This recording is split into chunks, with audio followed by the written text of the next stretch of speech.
Ladies and gentlemen, we're going to start in about 5 minutes time, straight at 4:30 p.m. Before we begin, I would like to remind you all to fill in the registration link as provided in order for you to claim for the CPD points from BEM and MBOT respectively. Thank you.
Good morning, Karl. Good morning. How are you today? It works. I'm not so sure. Yesterday it worked better to open the full screen in PowerPoint, but let's see how it works. Yeah, you could start sharing your screen now. It may take some time. I try to do it.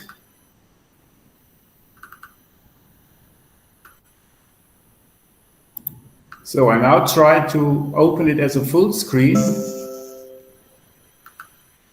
Okay, that works. Yes. So you could see the full screen without any PowerPoint surroundings. Not really. We can still see the border. So actually on my main screen, I see the complete, only my presentation, and on my parallel screen, I observed myself and I could see that the editing environment of PowerPoint still available. How can I prevent that? Maybe you can start showing the screen, slideshow. Okay. So actually, there's the second screen? No.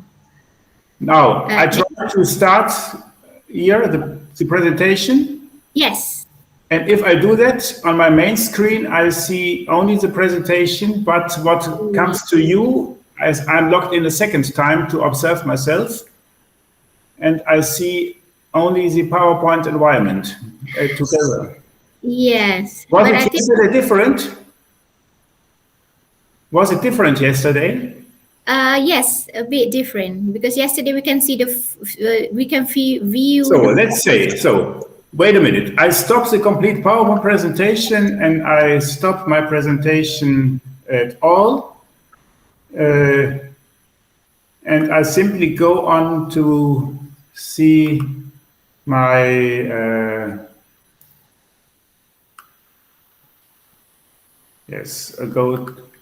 open my file. So I open now a window. That means my Explorer. That is what I did yesterday. And now starts the complete PowerPoint presentation in that way. What happens now? The presentation has not come yet. Okay, why? You can still see your file explorer. Yeah, that's hard to do. No. So I go to the PowerPoint now and open the screen. And I don't see anything. So that is the question, what shall we do now? I see on my main screen the PowerPoint presentation, and you see only the Explorer file. That's not good. That is not good. So what can I do? What is your suggestion? The previous screen just now is better. I mean, at least we can see the full screen view of your presentation, even though it's not full screen, but it's still readable. Actually, so it's not over there. So the minimum solution is to start with the PowerPoint presentation without with the surrounding, and then unfortunately, but I don't see it now. Let's see, a window. So, what do you see now? Nothing, yes. But that's not... Can I enlarge it? Is it a bit better if I enlarge it in that way? Or is it still small on the surface? I think it's okay. So we can still read the slides.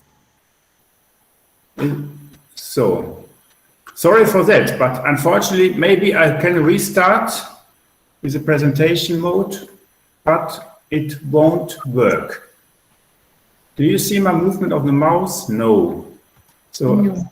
Oh, yeah, it's there. Shall we go on in that environment or not? That will be fine with me. I think I'm so sorry. Then let's start in that way. Yes, that will be good. Okay, so... the other solution would be I could open, if we give you some minutes, only the PDF presentation. You could try if you want to. So, yes, then I still stop that over here. Okay. Otherwise, let's go back to this. And just wait a minute with the presentation for the others, and I open a window, and I look to my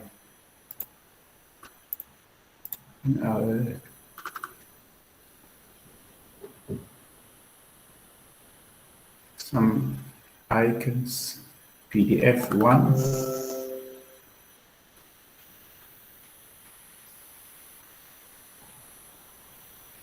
So, and I come to the full screen.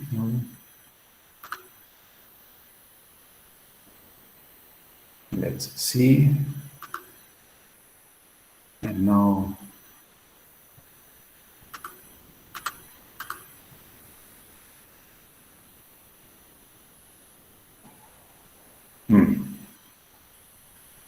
no.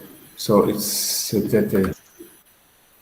So I see the full screen, but now I have not the access to your to my Edge browser. It's hard.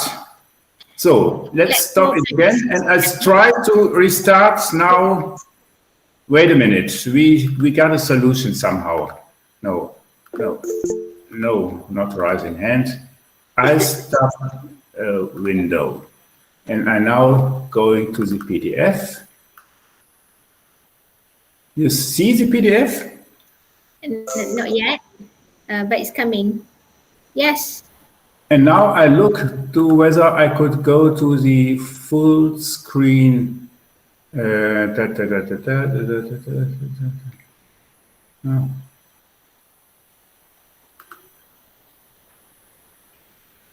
So you don't see the full screen, but I see the full screen and you don't. So anyhow, we can let it in that way. This is fine. Okay, that's fine. Maybe I can close a bit the side effects. And so Yeah. And anything else? Sorry for that. Okay, that would be good. So So before we let's restart and try to bring it through the time. okay, I will read your brief biodata first, Karl. Okay. Yeah. So, ladies and gentlemen, welcome to our plenary sessions for 7th International Conference on Man-Machine System 2021. We are very grateful today to have Professor Karl Kohlhof here with us. And he will be presenting a plenary sessions, a plenary talk on comfort climate regulation, a challenge for man-machine coupling based on artificial intelligence. Before he begins his presentations, I would like to read his brief biodata. So Karl Kohlhof received his tertiary education from University of Cologne, Germany, in physics, numerical mathematics, and polymer chemistry. He has working experiences for 5 years at German State Research Center Jülich and with Robert Bosch Automotive Research in Stuttgart for 8 years before becoming a professor at University of Applied Science Cologne or Technische Hochschule in physics, micro and nanotechnologies. He belongs to the Senate, Research Committee, International Committee and acts as the Master Course Manager at the university. His research interests include smart microstructure sensors in automation processes and implementation into the Internet of Things or IoT and artificial intelligence AI systems. He is involved in international academic teaching and research network with Cuba and Mexico in Latin America, as well as in Malaysia in Southeast Asia. He has received several awards, University Medal from Technological University of Havana, Cuba, CUJAE, and an honorary doctorate in engineering from University Malaysia Perlis UNIMAP. So without any further delay, let's welcome Professor Karl Kohlhof from Cologne University of Applied Sciences, Germany. Over to you, Karl. Okay. Good afternoon, ladies and gentlemen, and thank you for the invitation, especially for Jasmine Shukor, because I know her personally nearly since 20 years when she performed her master degree title and a master degree work and our university on the same topic about comfort climate regulation. And I'm also honored by the honorary doctorate degree by UNIMAP. For that, it's a pleasure for me to give you today a presentation. I first have to apologize myself because of this time delay. You see, we have some technical problems. My PowerPoint presentation won't like to start over there. So, but I hope that brings the message what you see on the surface. Please forget the surrounding environments of Acrobat Reader, such only look into the middle. So I'd like to give you an inspect about my long years work about the comfort climate regulation. As told, I'm a physicist and working in the microsensor technology field with nano materials. And I want to give you an inspect how man-machine coupling is a challenge together with artificial intelligence to get a very smart climate regulation, especially meant for man. So my motivation will be, I will give you a different view to man-machine interaction and then define or give about the terms, what is meant if we speak about climate, especially the climate to whom humans are exposed personally. Then I want to give a first inspect showing a diagram. What is the energy demand worldwide if you want to have a comfort climate regulation of buildings? Then I like to give you an inspect into the impacts of to the term of climate, what is meant by climate. We have not only physical sensation, physical signals, but also we have to respect and consider the perceptions by humans itself that are exposed to that climate. So we come to the solution that not only sensors are necessary to acquire the climate impacts, but also we have to ask for the human's response. That is mainly done by questionnaires, or we can take out data from central cloud in the wireless in the web system.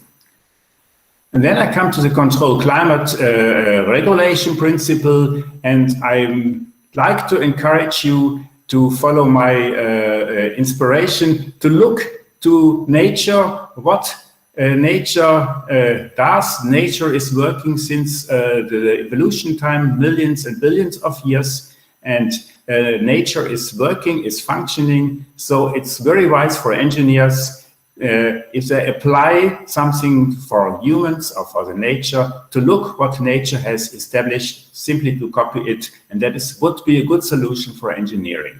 So finally, I will show you my solution, my personal solution to adopt all the physical sensations together with the human perceptions into one system driven by artificial intelligence to get a smart climatization, especially meant for the humans, for man. So finally, we'll end up with a conclusion, and finally, the last conclusion will be some encouragement for engineering work, for good practice in engineering work. So let's start. Now this transfer is very full. Normally it should be built up step by step. You see, we are man and we live from machines. Men have invented machines, they produce machines, they sell machines mainly because the machines should help the man to have a better life, to easier life. So machines should assist normally man, not other way around. Machines also provide the energy that we need for our comfort life, but both man and machine are a part of great nature, and also nature provides for us men the good living conditions, and also gives you provides the air that we breathe, provides food, and gives us solar energy, for instance, as an energy intake. Also, nature provides the material to construct the machines, provides the material that machines can transform into products, and also the machines use the energy. Unfortunately, up to date, mainly energy coming from fossil combustions. But nature is a working stuff since the evolution time. So nature gives us the best practice examples how machines could take over that natural principles. So please keep in mind, one of my first message is the technology shall assist humans. And as you see, we are men involved with machinery and technology. We are within our nature, and that gives us the task to have a holistic approach to that topic. We have not only to be in an interdisciplinary way. Look, we are a university of applied sciences, with a lot of engineering, but what we do is normally to take over the basic principles from natural sciences like mathematics, physics, chemistry, and biology, and we simply apply these basic sciences and transform it into products. That is the sense of applied sciences, and I'm glad to could participate 20 years ago nearly in the startup phase with UNIMAP, when they decided to be also a University of Applied Sciences.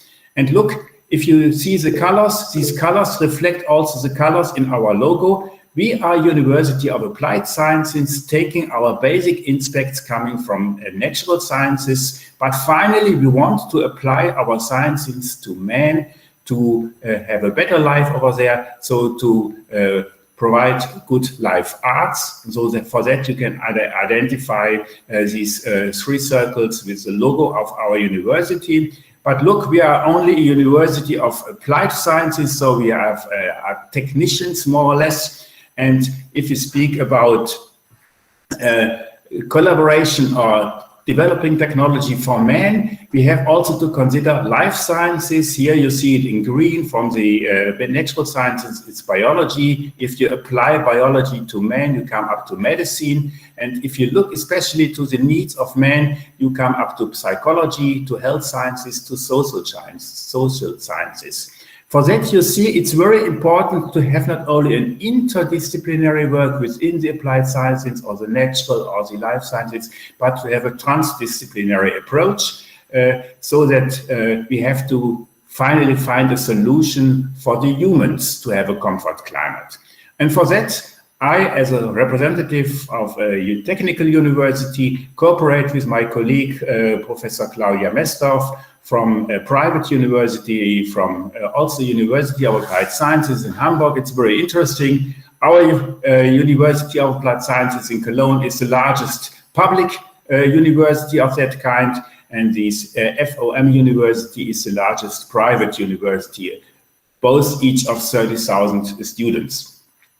So with this collaboration, it's very fruitful to develop solutions, finally also for room acclimatization, to consider also the aspects of humans.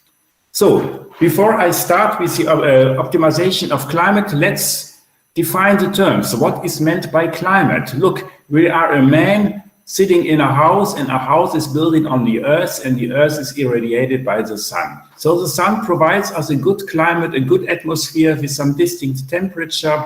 We have the evaporation of ocean water, so we have some distinct humidity. Due to the rotation of the earth, we have also wind streams about that. So finally, we have some meteorological effects that we can look and read from the daily weather reports. And we are exposed to this external climate and tried now within our buildings to perform a comfort climate with air conditioning systems. And for that, we try to regulate the temperature, humidity, velocity, and so on. But finally, it's very important to see or to get a response. What are the needs for the man sitting in that building? Not anybody has the same experience to the building, to the temperature within the room. Look, if you have only light clothing, you feel a bit colder. If you have a warm pullover on, it's a bit hotter for you. If you are coming from the tropical regions, you have a good sensation, a good perception of warm climate. If you come from the polar region of the Earth, it's a bit cold for you. So anyhow, you have to consider the inspects between the difference between the climate set up by air conditioning systems and that what is finally perceived by the humans. Especially the human is a regulation system. There's a so-called thermal regulation within the human. We will come later on to it to see that that the temperature within the human body will be constant, about 37 degrees C. Look, now we are living on Earth and we are very mobile. We have our individual mobility. We have global transport, global delivery. Amazon is anywhere, or Alibaba, I don't know, what are you using? And we have industry operating and building and power plants. So we have a lot of installed machines that are developed only to have a good life for man. But finally, or unfortunately, so far, these machines are mainly operated by fossil combustion. That means finally that we get some greenhouse effects because the exhaust gases are collecting in the upper atmosphere, CO2 mainly, methane, N2O, CFCs, and so on. And this barrier acts as a reflecting layer, so that solar radiation coming from the outside cannot be reflected in that amount, but finally leads to an increase of the temperature, global warming up. That is actually a great problem. And you see in the actuality, look to last week's Nobel Prize that was given to a physicist dealing with that special global warming effect. And you see, you have this global warming that ends up with a change of the large streams around the Earth. That means a shift from the high and low pressure regions. And that means you have a climate change locally. You get extreme weather conditions and especially catastrophes. To show you about the difficulty of such catastrophes, look to my city of Cologne over here, and there's the River Rhine, one of the largest rivers in the Cologne. Cologne is the fourth largest city in the west part of Germany here, and around 50 kilometers around Cologne, I show you up 4 different catastrophe effects, floodings of rivers, sliding of land, forest fires and dying forests. Look to these pictures and you will be hopefully impressed to finally respect natural results, to be part of it to prevent such catastrophes for the future by developing smart solutions.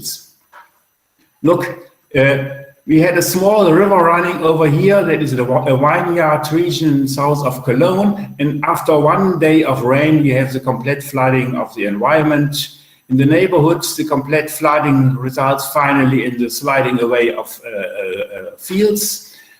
Going to the east of Cologne, we had 4 weeks in this summer fires that you also know from California and anywhere else in the world. And you see the dying of the spruce trees. About 70% of the spruce trees died out actually in Germany, only within one summer. Last year it was all green. This year you have these brown areas. So good is to prevent that for the future, to take part with our knowledge and our scientific background, to have creative solutions to prevent that for the future. Finally, I want to show you these 2 charts coming up from the International Energy Agency, showing up how the energy demand is rising up, especially for space cooling. And you see this differentiation between the different regions of the world. Europe is the very low blue line on the bottom here, and you see the large rise in China, in India, and so on. And if you look to that chart, you see what is the difference between the energy demand in 2016 and 2050, this yellow and red part. And you see for cooling, it is expected that rising up from 10 to about 30% of the energy that is used normally for applications. And for the heating of the rooms, you don't have such an increase because the climate is warming up actually, so you don't need too much heat much more. So you see, we're from 15 to about 40% of the energy should be only for space cooling. So that is mainly too much. And if we find a good solution with our technologies, that artificial intelligence-driven technology, to get a solution to prevent the large energy demand or the energy consume, and finally also to provide a good climate, and by that way to help nature. So that should be my motivation, that we go on with our development. Then we need to know what is very important for the man when he has sensations, what is meant as a good climate or an individual climate. Look, there is a traditional work performed by Mr. Fanger 50 years ago, still valid, but looking only to the thermodynamics, to a heat balance of the humans, to see that the temperature within the humans kept constant depends for sure on temperature, but also from the sun irradiation. You are operating yourself, you are in an environment with some humidity and with some airstream to have convection effects. But also the heat exchange depends on how active you are, so your internal metabolism, or how isolated you are due to clothing. But that is only the sensations that you can measure, very good measure with physical sensors, technical sensors, but these sensations is not really what man finally perceives. So you have to, that is a brand new cooperation with this Hamburg University of Applied Sciences, that we have to consider side effects coming from the biological, the psychological, and the social side, because anybody of us has a different perception what is a good climate. So you have personal impacts, your biography, your communication skill, whether you are isolated or very familiar with in groups, how is your environment, your friendliness in the family with friends, how do you have a feeling on your working place, are you happy or not, or simply your well-being, do you feel healthy or you suffer from diseases, have you stress or is it better relaxing, what are your activities? You see, some personal aspects have to be considered if you finally have the impression, I feel warm. So you feel also emotionally, not only physically warm.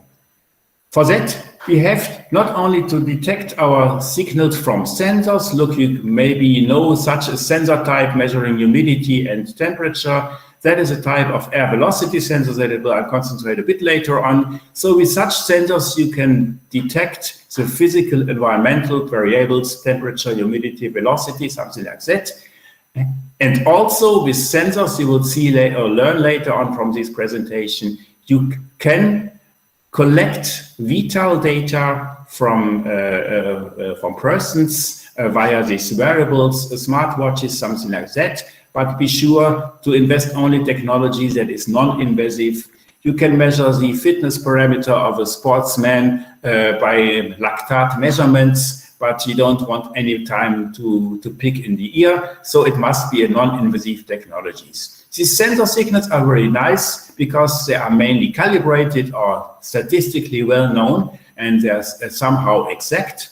And you simply take the results from smartwatches, wearables, even from the mobile phone. These parameters are objectively to be recorded, and we combine it together with microsystems, such microprocessors, and finally we could set up the digital signal, sending it wirelessly to some cloud system. That are the signals that can be detected by sensors. If impressions are not able to be detected by sensors, you have to record it somehow else, and you do it normally by such paper pencil questionnaires, asking for some impressions. You tick a box or marks a number, whatever, simply to get your physiological parameters. You can ask for the clothing, whether you have a t-shirt or pullover on. You have to ask for the age, because that's an impact, the gender, your personal mass, your psychological feeling about health, emotions, how you personally interpret what is meant as a good climate, even the social aspects, your origin, finally, how is your partnership within the family or at working place. And so the working climate, the occupational climate is also very important. So you can tick the box, and that is a more or less subjective collection of feedback of persons. You can also take these smartwatches, maybe you see it better than me over here. My smartwatch personally asks me after each running whether I feel well, whether I'm satisfied with it, and I can give the different smileys. So that's finally an input to central intelligence, to an artificial network. So these signals are mainly collected and somehow averaged with a weighted averaging, and the weights are called in this statistical environment of questionnaires as factor loadings. And you see, but you are able to record also these signals that are not able to be detected by sensors if you apply questionnaires. And the third basis is to have data available in central databases available via web. For instance, the global or your local weather, how it develops in future, how it might develop, are well-known data. You could profit from the central IT services, from machine learning assistance for artificial intelligence, for instance, Google TensorFlow, for instance. So you can use this central cloud, what also actually smartwatches like my smartwatch would do. If you want to process all the data, we have a paradigm change. We don't no longer have only analog digital devices measuring input signals and giving some output data, mainly on analog, look like temperature, humidity, finally to control the cooling status of your air conditioning device. Between input and output data in DC, you have a clear mathematical relation. You have feedback loops. If you do it by programming, you have once programmed, you have a fixed programming. One step further was the onset by fuzzy control, where you have a classified output signals, and but also these classification rules are once programmed, so fixed programmed. Finally, you get some discrete levels like low, medium, or high airflow by air conditioning. And finally, that's the last step. That is the end, what I would propose for the solution over here, where we have mixed signals from physical sensors and classified input parameters by questionnaires and also the output parameters to simply use the neural networks with some hidden, some black box determination of the output parameters. By this machine learning, we are enabled to have flexible processes, self-learning, changing process, so dynamic processes. So that might be the solution if you respect not only the physical sensation, but also the personal, the individual perception of what is meant as a good climate. Speaking of climate, there are a lot of international standards. Let me show you only two. The first one was the starting point where you start with such subjective questionnaires to have the training data, you would say in artificial intelligence, to finally provide an averaged measured value that is called predicted mean vote to give you a feedback of what is a good climate. We have such questionnaires I showed before. 5 questions were asked. They call it 5 items or much more. And you tick a box somehow, and finally you evaluate whether you have an impression of a very cold, a neutral, or a hot climate. And finally, Mr. Fanger in 1970 developed a heat balance system and derived a coefficient he called predicted mean vote. So he asked for the people and found out the condition of mind which expresses satisfaction with the thermal environment. But unfortunately, he looked only to people from Denmark, where he comes from, and from United States, where he had some guest scientific time over there. And so it's not a statistic of all over the world from the different ethnic parts of the world and also geological parts. And from that, he could derive a coefficient of dissatisfaction. And look, he mentioned it as a normal climate, as a neutral climate, if only 5% of the people are dissatisfied.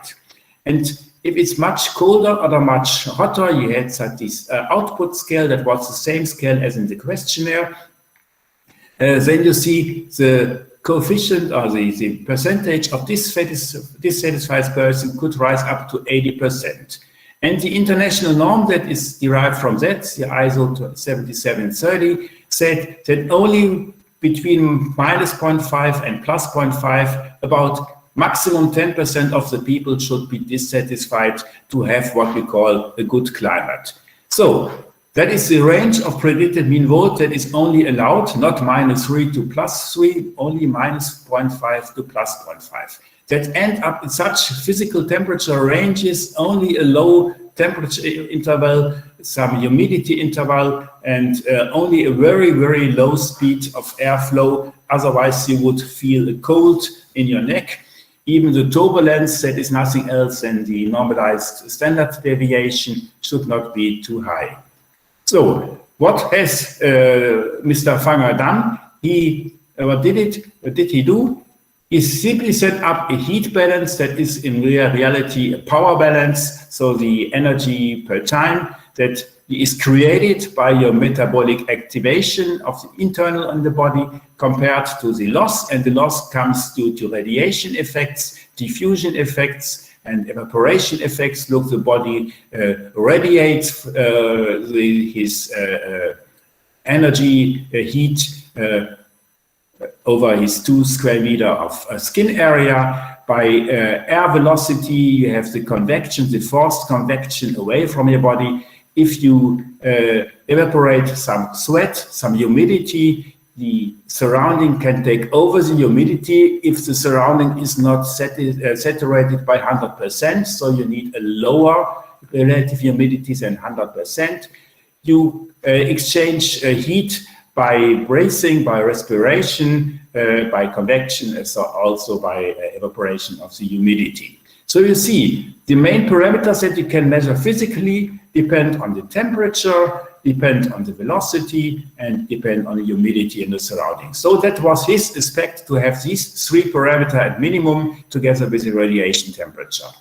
He else added 2 more parameters, and you see a set of equations. Don't look into detail what it is. Finally, he could result in this mean value, what should be between plus minus 0.5, and the prediction what could be the satisfaction or dissatisfaction level.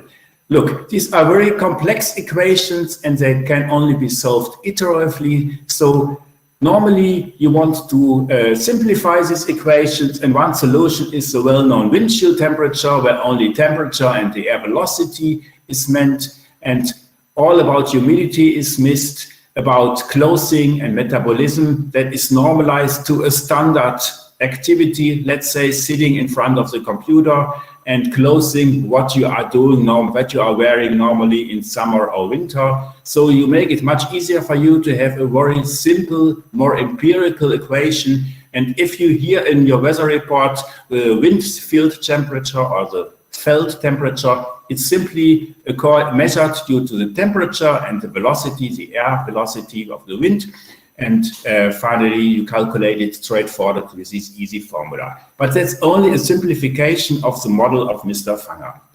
And the next is, we want to expand it from the only physical parameters, detecting the physical sensation, that is the impression, the offer of your climate around you, but you have to consider also what is your personal perception. How would you perceive it? And that depends mainly on your personal internal stress. And stress can be directly related to the heart rate signal to heart rate variability. That means a change in frequency of your heart rate. It depends on your social environment, your well-being.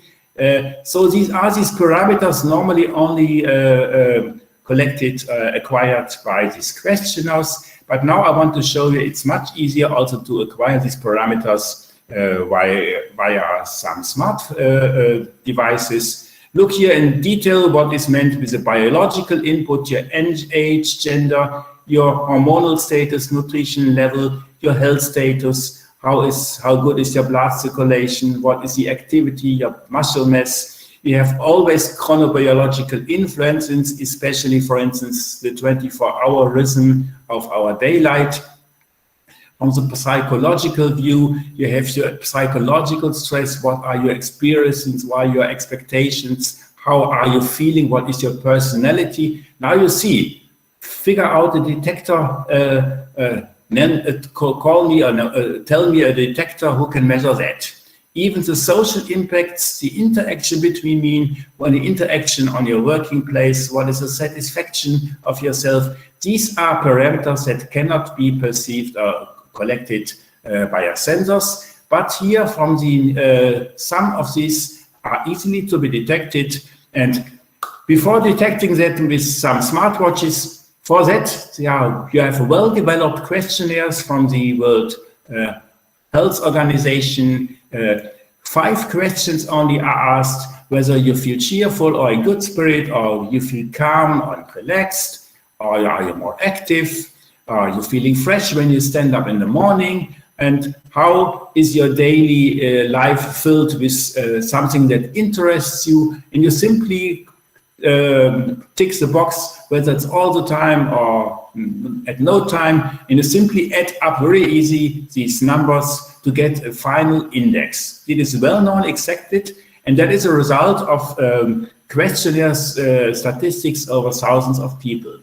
Another statistic is such a 12 item questions. 12 questions are asked and finally give you in 2 indices the result, what about your physical health and your mental health. So overall, it's a quality of life index. And you see these 12 input questions are summarized in somehow of 8 scales and finally summarized to 2 output measures effect. And if you are clear, you see that is very similar to what is the forward structure in a neural network. You have some inputs, you have some outputs, and in between you generate some hidden information. And how you add and average all the signals together is normally determined in that questionnaire philosophy by factor loadings. In neural networking, you would call them weights.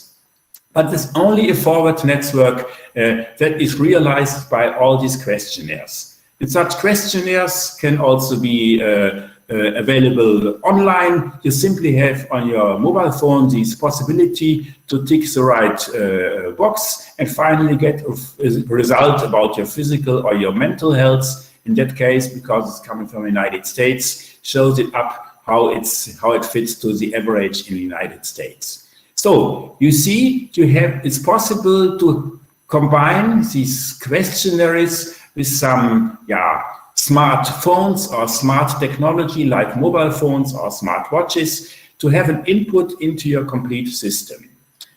I mentioned some of these variables, some of these parameters can be measured with smart watches, with wearables, and simply use pulse oximetry or the photoplethysmography. That is a technology, an optical technology that measures the amount of oxygen in your blood and that can differentiate between blood containing oxygen, that is blood in the arteries or blood in the veins with less oxygen. And they simply use the different color and of these bloods, and you see the extinction coefficient of hemoglobin with oxygen or without oxygen.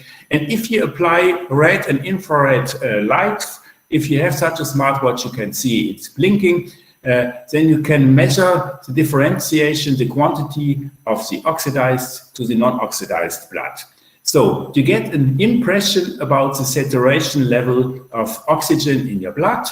And with that concentration of arterial and vein oxygen, and together with the heart rate and the velocity of movement, you can have an impact about the maximum oxygen consumption per time and per weight. And you can see it's directly calculatable, recalculatable to the metabolism factor.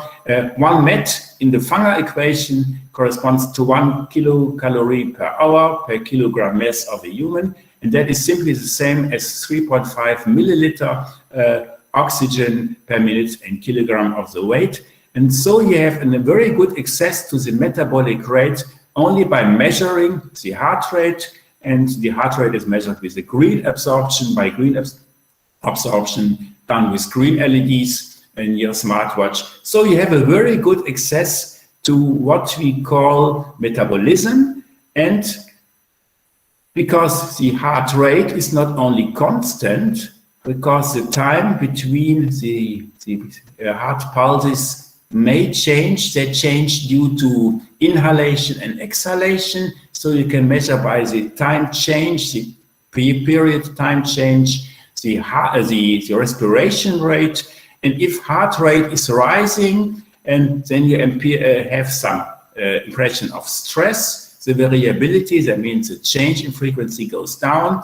If you are more relaxed, the heart rate goes down, the heart rate is below 60, whatever, and the variability can rise up. So we're simply analyzing heart rate and the change in heart rate variability, and together with these 3-color LED reflections, you have a very good impression of your metabolism, about stress, and finally, if you are more relaxed than stressed, you can gain energy from the system, your internal body energy is increased. So you have a very good, some measurements, non-invasive in your smartwatch on your wrist. So finally, the detection of the impulse-to-impulse intervals ends up with such an oxygen and a measurement, and you could have a classification whether you have a good physical activity, metabolism, or what is about the training effect, that is the excess post-exercise oxygen consumption. So that is shown up by your smartwatch, and so you can differentiate between whether you are more sedentary, actually like you sitting on a computer, or you are active in a sports hall. You have a direct objective measurements of normally subjective impressions. So what such smartwatches do, they simply look out for the heart rate variability, calculate from the different variations the oxygen content, and can differentiate between whether you are in physical active mode whether you are more in the recovery, in the relaxed mode, or in the stress mode. The difference between recovery and stress gives you a hint to your body resource. Look, that is my personal smartwatch, active in the last months. So I prepared myself for a semi-marathon. You see my resting heart rate is about 30 whatever. If I'm active, it's about 100 whatever. You see my respiration rate mainly constant, how I'm trained, what is the maximum oxygen content you can record on, and the data are available after recording from Garmin, in that case in Switzerland. What is the fitness level expressed by the VO2 factor? How is the energy nightly restored in my body? During day activity, it goes down while my energy resources, that is a weak response for my energy resources. So you can measure with one smartwatch, delivering the data wirelessly to a central system of, in that case, Garmin. And you can finally take these results to bring it in to have a consideration of human feedback to a climate. What is the climate determined within the human? That's normally well known as a thermoregulation. Within your brain, you have the hypothalamus, and finally, controlling anything. If you feel hot, you have to reduce the temperature. You do it normally by transpiration. You send out humidity and by sweating. So, but only if the surrounding allows to take over. So if it's 100% humid in your air, then the environment cannot take over your personal humidity. So you have to look. The system can dilate your vessels. On the other hand side, if its impression is too cold, you have to rise the temperature. You do it by heat production. You do it mainly by internal activity. You begin to shiver, or you can constrict the vessels. If it's too cold, to simply cut off your legs, the lower legs from blood circulation, so to have the rest of the energy for the rest of the body. That is this internal regulation step to keep the temperature internally constant to 37 degrees. If you want to, some interesting case is also within your brain, you have a hidden area called insula, and that insular region is not only responsible for the sensation of physical heat, that means temperature, but it's also responsible for the perception of what you mean as an emotional heat. Are you satisfied with your friends and something like that? How warm is it in your family? So the internal is emotional heat. The same region is responsible. So you see, if you think temperature is be kept constant by the thermoregulation principle as shown before, it's independent whether it's the emotional or the physical heat. So both are regulated by the same system. If you want to paint this regulation system in a more engineering view, you see, you measure your temperatures with thermoreceptors and compare it to what is meant to be the set point, so 37 degrees. That is done in the hypothalamus. You know, they look always to the difference and to decide whether you activate your muscles to produce heat, or you are sweating to loss, or are changing the vessels by dilatation or constriction. That is only, the muscle tonus is related to your personal activity. And finally, to control the body heat content, and that is finally in relation to the outside environmental parameters, velocity, humidity, radiation, and temperature. Very nice, also interesting. Actually, also a Nobel Prize last week has been awarded to a biologist, to a medical doctor, who could explain in detail how these thermoreceptors work. So our work actually is very state-of-the-art, and we are living in the spirit of time to look about the human receptors interacting, and finally maybe with the climate conditions in the world. So if you have such a regulation system, you can take that as an example. So for that, I would call it in the topic as a bio-inspiration. Look to nature, how nature does it to control the temperature to be 37 degrees. And the same you can do by measuring velocity. How can you measure velocities below 0.5 meter per second? That is nothing. So 50 centimeters per second is nearly nothing. You cannot use rotary vane anemometers. So you use some thermal anemometer principle, maybe you are familiar with that, and that operates mainly in the constant temperature mode. So we have also a technical question to keep the temperature constant. If a heated resistor is hidden by an airstream, the heat is taken away. So finally it would cool down, and the system here, that Whetstone bridge, would correlate it. They have a thermal resistor measuring only the outside temperature and a heated resistor. And you measure simply the difference, what is shown in the picture before. The difference normally can be handled with operational amplifiers. And the output signal is well known, depends on the free convection due to rising up of the air, or due to forced convection due to the velocity, and that King's law is well known, described, and you keep the temperature between the heated resistor and the room air temperature resistor constant. That is done by that feedback loop that is simplified over here. And you see, but we have simply a same principle to keep by measuring these differences, keep a temperature within that sensor constant. So the next example, what we can learn from biology, from neurology, is the recording of signals. Look, the natural example of such a biological neuron with these dendrites over here, look here in detail. There are signals coming in from the dendrites, from the receptors, for instance. There is an electrical charge summed up over here in the nucleus. If it exceeds a distinct voltage to the charge sum up, you have an activation potential of about 70 millivolts. That gives you an output signal along that axon.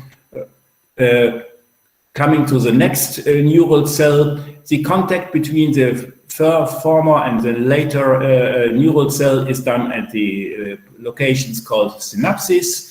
And there's a charge transfer. If you would describe it electrically, it's a type of capacity. And in biological model, the strength of coupling is done by neurotransmitters, and then the signal goes on, and you can change the neurotransmitters to decide what is the weight of such a preformer signal. If you paint it in more formula way, you see the sum of the charges coming in from the dendrites. You give a signal out after this activation level. You connect it to the next neuron cells anyway by these electrical capacity-driven synapse status, and that you can perform in a mathematical model that is described over here. You know, if you are familiar with that, you sum up all the signals with some distinct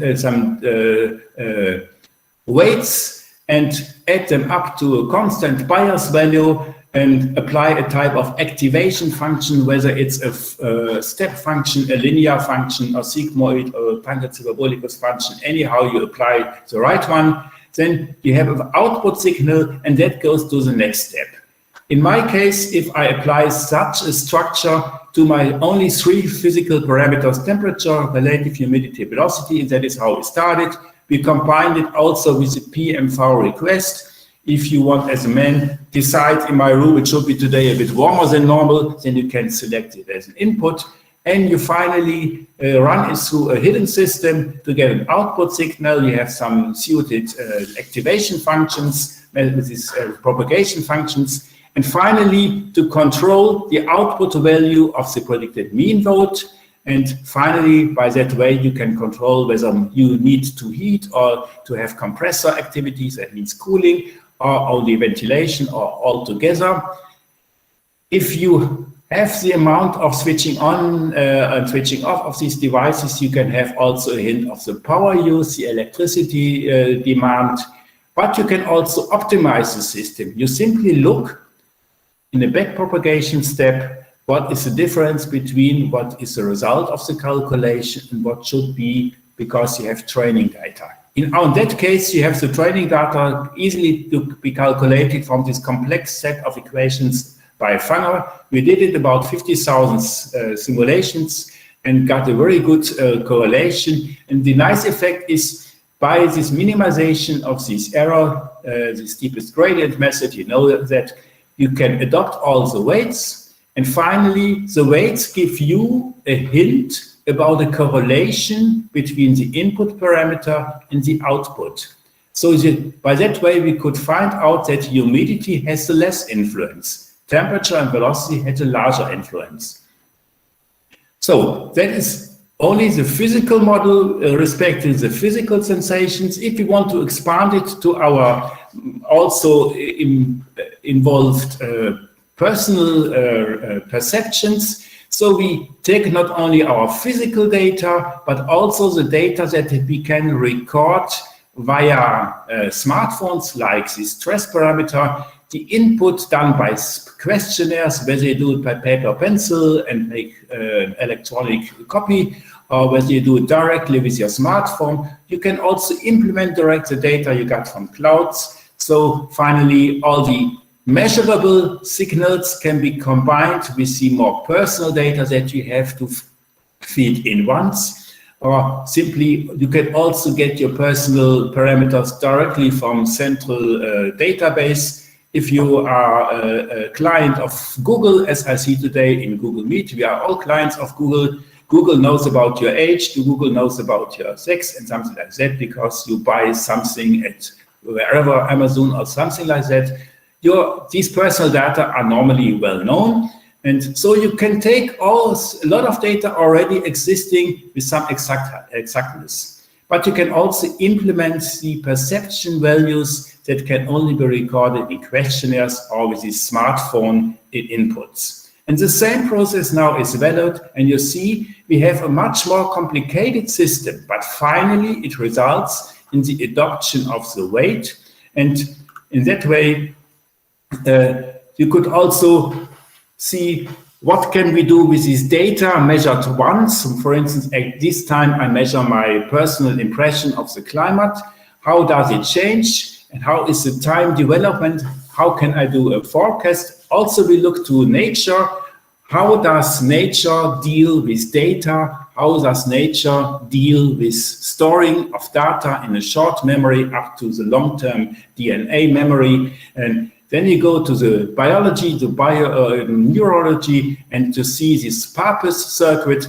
All the data are coming in the hippocampus, that's over here, running over the fornix area down to the hypothalamus. From there, they are spread out to this virus singuli, and finally stored in the outer part, in the neocortex of your brain. And you have a type of circle how the data are taken over, measured, somehow stored, and again with the next measurement is optimized, and something like that, circle after circle. And by the way, they adopt the DNA status, the DNA level within the neocortex. So this human system is able not only to deal with these physical sensations of temperature, of color or whatever, but also to have to deal and store the data of emotions. And the technical solution to that is the artificial long short-term memory, LSTM neural network. You see, if you paint it in a short way, you have this circle that is adoption. You adopt all the data at different times, and you decide whether a new data will be has to be forgotten, whether it is taken as the input, or you balance the former output to take over to the next step. So you can do the forecasting of the effect also with the LSTM network. Again, it's a good example how you look to nature. You look to nature to find a technical solution. If I want to summarize it, look to neurobiology to find a technical solution. In neurobiology, you have these receptors in the input of your neural network. In technology, you have the sensors. I showed you up that the anemometry, the constant temperature mode, is also valid for the humans. Humans don't have sensors for humidity and airflow. They simply use the same method like anemometry to keep the temperature constant. If you go to a single neuron and describe it with a mathematical perceptron, that's a single neuron effect. And finally, if you want to regulate it, instead of feedback loops. You look to thermoregulation as a natural example, a good practice. And so the biological neural network can now be represented in the technology side to the artificial networks, whether they are deep and how deep, recurrent, and also finally, the storage of data from the biology purpose circuit to the LSTM network. That is a good technical solution. So you see, it's very nice and very to encourage to look to natural best practice examples to find finally technical good solutions. So what did I do? First, I simply brought in the 3 parameters, only physical parameters, brought it to our ESP microcontroller to control an air conditioning. As an input is not only temperature to request it, but your PMV impression, what you want to have be. And now we changed over to replace a single fixed program controller to a self-learning neural network. In my former case, when Jasmine Shukur has been in Cologne and the beginning of the 2000s, I developed such a microchip, including the necessary sensors. It's a resistor, a thermistor, silicon resistor for the temperature, a capacity structure to measure the humidity changed by, the capacity is changed by the water and humidity, and some anemometer, thin film freestanding area to have the air velocity. But nowadays you can buy these sensors commercially, about a few dollars only per part. Much more easier it's to get combined humidity and temperature sensors. For the velocity sensor, it's hard to find one, but we have developed this structure with this Swiss sensor, and that is very nice working. I showed you the circuitry before. The projects we did in our university is to start with these 3 sensors, combine it with this microcontroller, send the data out via internet to your mobile phone to get the daily record. What we do is we implemented the electronics and understood the electronics for the evaluation of the velocity signal, this anemometer signal, did the SPICE simulation, the SPICE modeling. Very interesting is we used within the electrical formula the complete physical parameters. That is a strength of SPICE. You can bring in and use analogy model from physical thermal to electrical description. And finally, we performed wind channel evaluations to verify the structure according to this well-known King's formula. So what we did is we improved our system and let it run not only by calculating with the Fanger equations, but also to have it simulated with a forward network, and that was very exact. And we added the output signals and looked for the time change by inputting it to an LSTM structure to have a forecast of the development of the climate. And we now want to expand it with these biopsychosocial parameters that I described before. Some of them can be measured with directly with your smartwatch. Others have to be asked by questionnaires. And so by expanding from the pure physical to the biopsychosocial parameters, you have a better impact and a better description of the comfort climate for man. To give you my old picture about how can we save energy, it's very easy. If you feel warm in your environment, what you simply would do, switch on air conditioning, as cool as possible, the ventilation as high as possible, so you feel cold. Last time I have been to ICoMMS 2019, I asked the people in the room, what is your personal impression? And a lot of Malaysian clients said, it's too cold. That was in the hotel, I don't know, in Penang somewhere. And so that is not very comfort. So the better is to keep within a limit. There's a curve that is allowed for some cold value, minus 0.5 PMV and plus 0.5, and whether you have no turbulence or the maximum of 60 turbulence, you should keep within your regulation in that area, and that area depends on the humidity, temperature, and velocity. And so you see, you could have a comfort condition whether you are here at that working point or on that working point, And you simply know that for cooling, the power demand is much higher than for ventilation. And you could shift from 2000 plus 100 watt to 600 plus 100 watt. So you could shrink down the energy demand by a factor of 2 to 3, simply by operating more intelligent, respecting all the parameters. So energy saving is possible if you apply the right technology. That should be the message. I'm shortly before coming to the end and show you up my future system shall consist of a central intelligence that might be a Raspberry Pi that's sufficient, that is connected wirelessly to the pure physical sensors, sending all the data of temperature, humidity, velocity, but also the inputs coming from the smartwatches, also included the questionnaires that you can bring in. I showed you my running watch that asked me finally whether I feel good or not. And this questionnaire input can also be transmitted wirelessly to your central intelligence. Also your personal request, how should it be? Should it be neutral or a bit warmer or a bit colder? And it finally controls remotely all the air conditioning devices, so you can adopt the comfort climate or the climate in a room to the special needs of the person, not only to the special needs of the physical environment, but also to the perceptions of the humans. Using such a central cloud, you are enabled to use the central weather data, so to have a preset of your values. So I guess that is a good chance for having a more intelligent system for controlling a comfort climate, even respecting the needs of the human itself, and not only for the room, but for the humans. So I'd like to come up to the conclusion. That will be, I hope I showed you up that we speak about climate. That's an interaction, a triangular interaction. The man and the humans and the nature belong somehow together. We have not only physical, technical impacts, but also biopsycho and social impacts, so personal impacts. We have to cooperate and collaborate with the people, so they have a holistic approach.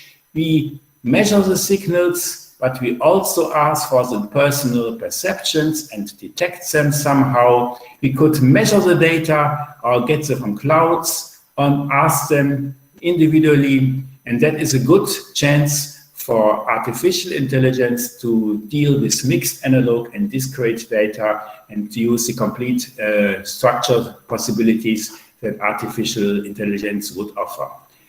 Finally, I would recommend to look to nature, how nature works, to measure the signals. How do we measure temperature, humidity, airstream, even humans, but also these parameters that are not so clear to be detected: stress, health, well-being, metabolism, but you can with a distinct accuracy measure it directly with your smartwatches. And finally, to apply the complex neural networks, whether they are only forward or some recurrent, how deep they are, and convolutional as in our eye, to minimize the data, to have filters in the beginning part of your structure, and to use this long short-term memory to store the data and to give a feed forward and give you a forecast impact. I will end my presentation with some hints, some recommendations for good engineering, for good research practice, as I would summarize all the small aspects I mentioned in between. Look, technology shall always assist humans, not other way around. So technology must help the humans and not disturb humans. Respect natural effects, prevent such catastrophes that we experienced in the last 2 summers.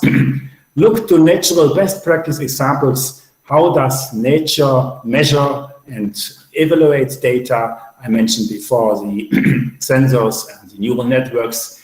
Work together with other disciplines, not only to look to your engineering neighbor, go to the medical doctors, go to the psychologist, and have a good cooperation. Finally, to act respectful, responsible, sustainable. And one more final question is, do not anything that might be possible. Something might be too good. I want to mention in Germany especially, there was this diesel problem, diesel engines with some optimized running, they said, but finally it was not good to have all the possible switching on and switching off of electronics only to minimize some value, but finally it was not good for our climate. So keep in mind, you can think about anything, but only realize what is good for humans. So finally, I'd like to thank you for your kind attention, and I hope you can go on with me on that way to combine physical and non-physical parameters, technical and non-technical, to use in as large as possible artificial intelligence. And that is the best practice to have a profit of the coupling of man with machines. So I thank you for your kind attention. Thank you. Thank you very much, Professor Karl Kohlhof, for the very informative talk and a very a lot of information sharing on his title on comfort climate regulation, a challenge for man-machine coupling based on artificial intelligence. We still have time for a few questions, so I would like to open to the members of the floor. If you would like to ask Prof. Kohlhof any questions. Yes, Mr. Ismail, go ahead. Good afternoon, Prof. Is it afternoon or morning there? Yeah, I said good afternoon to you. I'm going to be prepared for lunch now. For me, it's 11 whatever, 6 hours before you. Okay. It's still morning. My I'm question not sleeping. Okay, Prof. Do you think that the current AC system technology, what I meant is with the inverters and everything, is it enough to create human thermal comfort environment? And is it environmental friendly right now? Could you please repeat that question? Okay. Do you think the current AC system technology with the inverters and everything, is it enough to create human thermal comfort environment? So actually, the systems are running good. So as long as they not only measure temperature, because you learned temperature is only a single parameter. But if the current systems are able to have an impact, to have an input from a central system, you can expand your central system with such, I call it the central intelligence, such a Raspberry Pi and something like that, and you can add on anything else. And then you can finally decide from your artificial network, looking to the calculated weights after the training phase, after machine learning phase, what is the real importance of a single parameter? That is the advantage of artificial intelligence. You can try anything, but finally you can also forget some parameters if the weight coefficients are relatively small. And another thing, Prof. How many parameters is considered too much parameters? Yes, you start with few parameters. What I started is only with temperature, velocity, and humidity, and the next is what I would add on the parameters I got from my smartwatch. That means finally the so-called stress parameter, this sports watch of the company Garmin, gives us some scales, some numbers. I mentioned it before somehow, and you can attest for you have an impact of the human experienced stress, of your health status, and the final steps would be to include personal questionnaires. One easier step would be to implement the weather data coming from central databases, from cloud systems, to relate your personal room acclimatization to the existing environment due to the weather conditions. So it's very easy. You have a call in the internet to get your local weather report. So you start step by step, make it much more and more complex. And finally, you can every time decide, as I did, humidity has less influence compared to humidity, to temperature and velocity. So you can omit some of the sensor signals, and you make it much more complex. to adopt it to your room. Look, I remind you to my questionnaire 2 years ago at ICoMMS 19. I asked the people, what is your impression? Raise your hand if it's warm. No one. If it's cold, yes, a lot of one. So it was even simply too cold over there. So these questionnaires are very important to get a feedback of the people. Technology alone, a sensor sitting on the wall, cannot measure your personal expression in the middle of the room surrounded by 20 or other people. Yeah, right. Okay, thank you, Prof. You're welcome. One last question, maybe?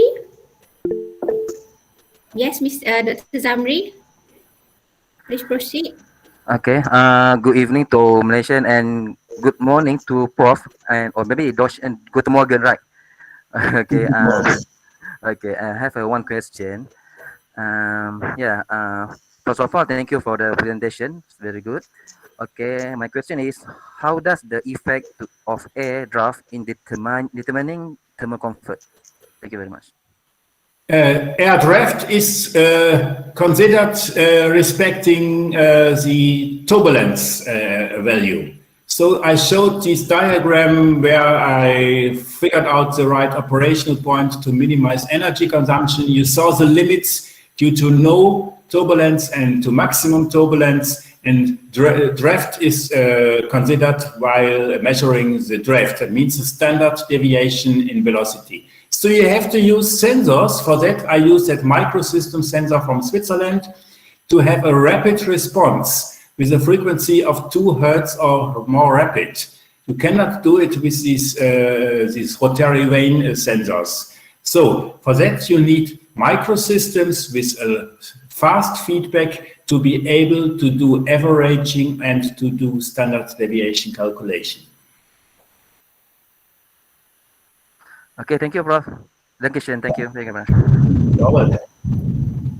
Okay, I think that's the end of our plenary session. On behalf of the Secretariat of the 7th International Conference on Man-Machine System 2021, we would like to express our very grateful and gratitude to Professor Karl Kohlhof from the Cologne University of Applied Sciences, Germany, for his sharing and time in sharing his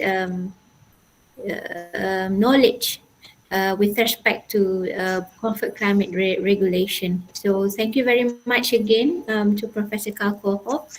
Before we end the session, as usual, we would like to take a photography session. So I would like to ask for each participant's cooperation to turn on your camera for the arrangement team to arrange for the photography session. Thank you. Thank you to Dr. Jasmine and Prof. So we will have our photo session. Okay. So hopefully you all can open your camera. Okay, we will wait for a few seconds. All right. I think we will go starting from 3, 2, 1. Okay, we have another one. From 3, 2, 1. Okay, thank you so much for your attention and participation. Thank you very much, everyone. I would like to remind you back again that we're going to start early tomorrow at 8:30 a.m. With some parallel session. So please join us for tomorrow's session. Thank you very much. Have a good day. Thank you. Thanks, Karl. Thanks for your time. All right. See you tomorrow. Okay, bye.